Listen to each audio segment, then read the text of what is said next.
તમને બીજી પણ એ વાત કરી દઉં, તમારે પાઠ નાખવો હોય ને મઠમાં, તમારે દાણા જોવા હોય ને એટલે તમે રાવળદેવને બોલાવો. વેડવા વાઘરીને પાઠ નાખવો હોય ને એટલે પંચમિયા દેવી પૂજક ને બોલાવે, ગામેસા દેવી પૂજક. એમાં બે પ્રકાર આવે. વેડવા વાઘરી આવે એ બારોબાર ડંગા નાખે, અને ગામેસા આવી ગામમાં રહે.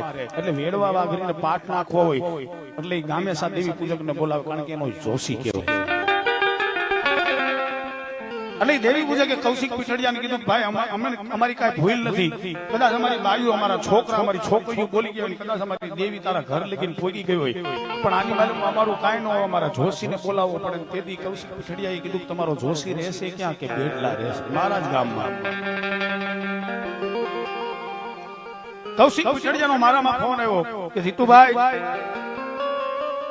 પેલા તો મારી વાત ન કરી ગયો, પેલા તો ધ્રુસકે રોયો કે જીતુભાઈ, હવે હું આ દુનિયામાં ક્યાંય નથી રહ્યો, કારણ કે 1.5 લાખની દવા, 85,000 ની દવા, 1 લાખની દવા, આવા મેં 7 દવાખાના. છેલ્લે હવે મારું એક કુળ વંશ, મારા ભાઈનો એકનો એક દીકરો એને દાખલ કરીને આવ્યો છું, એમાં ડોક્ટરે એને કોમામાં જાહેર કર્યો છે. કૌશિક, તારું કહેવાનું શું થાય છે કે મારા કીધે એક ભૂલ થઈ ગઈ હતી, દેવી પૂજકના ડંગે જઈ એના છોકરા નિર્દોષને મેં માર્યા હતા. એની દીકરીઓએ ન બોલવાના વેણ બોલ્યા ને એની દેવીનો મારા ઘરમાંથી માર ઉતર્યો છે, અને એનો જોશી તમારા ગામમાં રહે છે. એનું નામ છે વીરજી બાપા.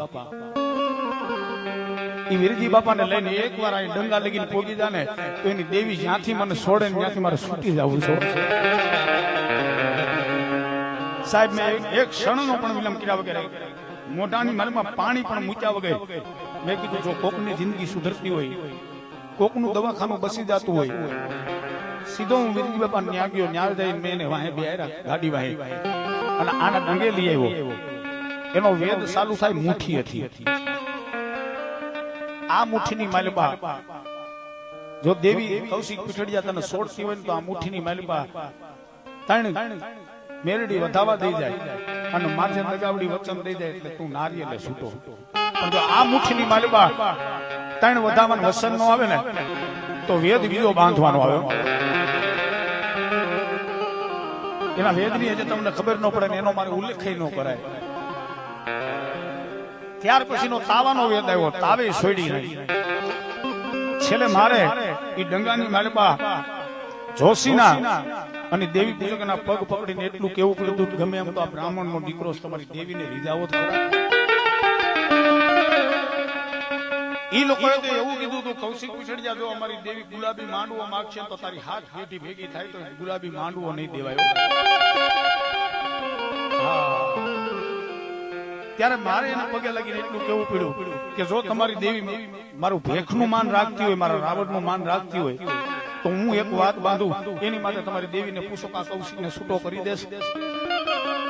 સાહેબ, એની ખુમારી જોજો, ભક્તિ જોજો, એની માતાનો એનો પાવર જોજો.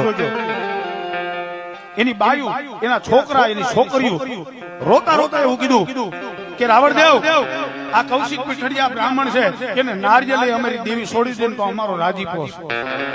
અમે કોઈને મારવામાં રાજી ન હોય, અમે કોઈનું છોડવામાં રાજી ન હોય. ઈ જોશીએ આગમાં મુઠ્ઠી લીધી, 3 વધાવા આવી ગયા. હવે કીધું આની માલપા દગાવડી વચન દઈ જાય ને એટલે કૌશિક પીઠડિયાને 1-2 હજાર રૂપિયા દઈ દે એટલે દેવી છૂટા કરી દે. દગાવડીનું વચન પીડ્યું. જે વ્યક્તિ દુખી હતો, જે વ્યક્તિના ઘરમાં દવાખાનું હતું, એ માણા હાજરમાં હતો, એને ગીચામાંથી 21,000 રૂપિયા કાઢી પાઠમાંથી મૂકી દીધા કે આલ્યો 21,000 રૂપિયા, મારે જટામાંથી છૂટવું છે. અને સાહેબ, તેજી દેવી પૂજકની બાયુ રોતા રોતા બોલી કે કૌશિક, એમ તારા 21,000 નો લેવી તો કે જે દવાખાનામાં તારો દીકરો કોમામાં છે ને ત્યાં અત્યારે જા અને તારી પેલા મારી દેવી પોગી જાય ને એમ કે દાળ ભાત ખાવા તો માંજે વાખી વસ્તીની દેવી.